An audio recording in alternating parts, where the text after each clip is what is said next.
All right, this lesson is going to review adjectives for you. So adjectives belong to a group we refer to as modifiers. A modifier is a word that affects or changes another word. So in this case, the adjective is a word that modifies a noun or a pronoun. So it's going to describe it. It's going to give us more information about it. It's going to answer one of four questions for us. What kind, which one, how many, or how much?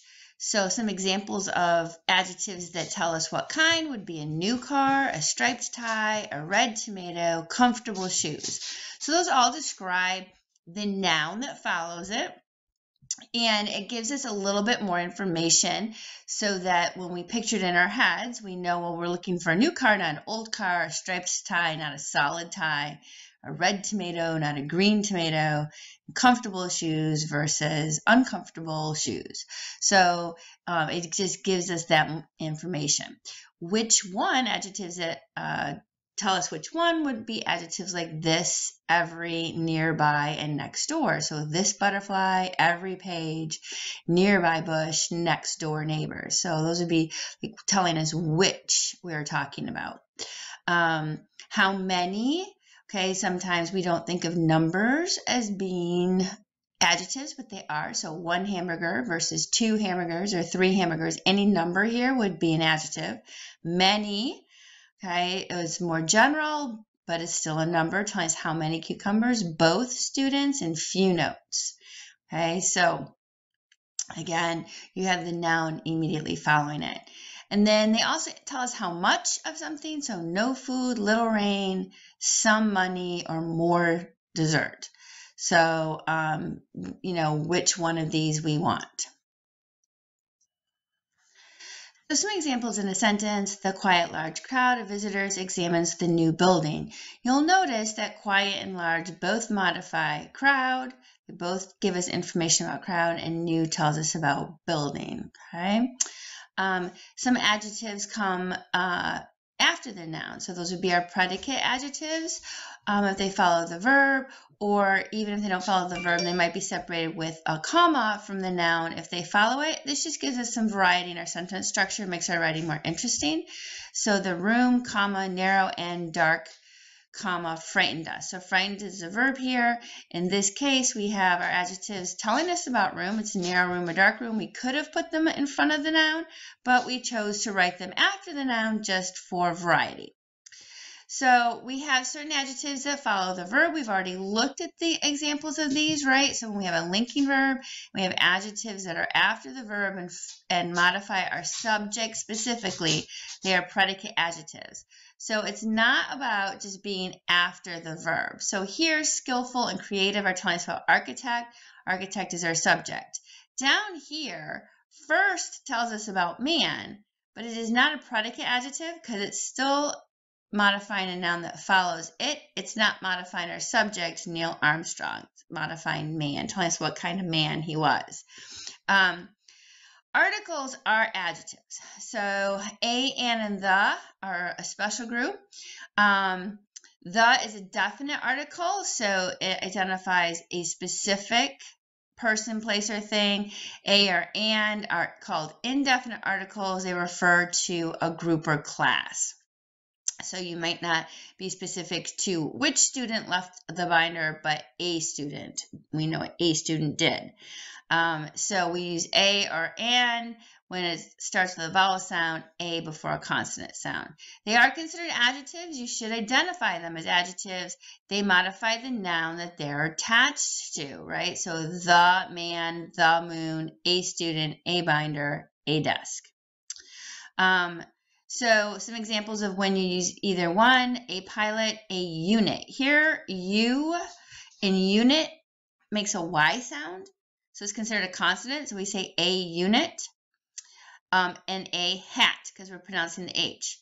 But an hour, the H is silent. We're starting with the O and hour, so therefore we use the AN because it starts with a vowel sound. And astronaut and elephant, okay? Okay, so other words that can be other parts of speech, we might typically associate them with other parts of speech, can be adjectives. So, for example, we can use the present participle and the past participle of verbs as adjectives. So the architect created a surprising design. Here's surprising.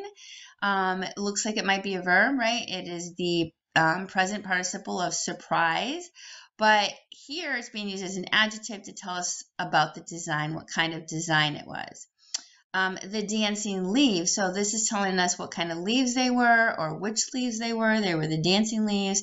And this singing bird, same thing.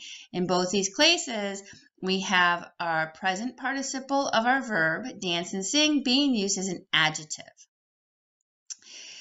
In this sentence, the building is decorated. Decorated is the past participle of building. The building didn't do the decorating. It's being described as a decorated building. So therefore, it is an adjective. And the same with the puppy is trained. So here we're talking about a trained puppy. We are using the past participle of train as an adjective describing the puppy. We can also use words that we would think of as noun as adjectives. So the shoe salesperson, the wedding day. So shoe seems like it would be a noun, but here it's telling us which salesperson or what kind of salesperson rearranged the display. So therefore it's actually a noun. And the same with wedding. A wedding is a thing. We go to weddings, but in this case, when we say it's the wedding day, we're describing day and it's being used as an adjective. We do have adjectives that would be capitalized, okay? It could be used as a proper noun or as an adjective. Sometimes the adjective form is different than the noun form, but just because it has a capital letter doesn't automatically make it a noun. You have to look at how it's being used. So crocodiles live in the Florida wetlands. Here, Florida is not a noun. It is an adjective. It's a proper adjective. It is the adjective in form of Florida, the noun, and so it's capitalized, but it is describing wetlands, telling us which wetlands. Students are studying American history. So American here is telling us about history and is being used as an adjective as opposed to a noun. If we said the American was studying history, that would be used as a noun. So you have to look at how it is functioning in the sentence. These are some examples of different endings. So there are certain proper nouns that we change the form, add an to the end to make them a adjective. So Mexican, Moroccan, Alaskan, Guatemalan. They could still be used as nouns. Just because this ending is on here doesn't automatically make it as an adjective. Just like American, the American was studying history, the Mexican was eating dinner. So it would be a noun in that case. But it can be a clue. And then ESE for China, Bali, Sudan, and Japan. We add those endings on. IAN for Canada, Italy, Nigeria, and Asia. And then ISH for Spain, Ireland, Turkey, and England. Okay? So the last group of words we're going to look at are pronouns that can be used as adjectives. We talked about this when we did our pronoun unit, and I told you then you have to look at whether or not there's a noun immediately following it. If there's a noun immediately following it, then it's modifying the noun and it's an adjective. If there is no noun following it, it is replacing the noun and then it's a pronoun. So, for example, this, that, these, and those. They can be demonstrative pronouns. They can also be demonstrative adjectives. So if we say that car is a good buy, car immediately follows the word that. Car is the noun. That is telling us which car, and it's an adjective. If we say we saw that, that is replacing the noun. That's whatever we saw. So here it's being used as a pronoun. There is no noun following it. Another example, these tomatoes are overripe. So again, we have tomatoes following these. Tomatoes is a noun, these is an adjective. But if I said these are in the best condition, these is now replacing both tomatoes and these, and we're doing both together. These are in the best condition. So we know from context what we're referring to, and this is being used as a pronoun then. We do the same thing with interrogative adjectives. So which, what, and whose. Which prize is an adjective. Which do you think he will choose? That would be a pronoun. There's no noun following it. We have the helping verb do. Whose umbrella is on the table? In this case, whose is possessive. Umbrella follows it. It is the noun, so it's an adjective. Whose can that be? Here, whose is replacing whatever the thing is, as well as being possessive, so it's being used as a pronoun. And then indefinite pronouns as well. So many can be an indefinite pronoun. It can also be an adjective. Many students did well on that test. Here, students follows it. So many is telling us about students. Here, many did well on that test. It's the subject of our sentence. Many did well. It is a pronoun in this case, replacing the word students. Both girls enjoyed the movie. Here, girls follows both, so both is an adjective modifying girls. If we said both enjoyed the movie, we've replaced the word girls with just the word both. So now it's a pronoun. Both enjoyed the movie. It is the subject of this sentence. For your assignment, I would like you to write a sentence. You need to have adjectives in your sentence. I don't care what kind of adjectives you use.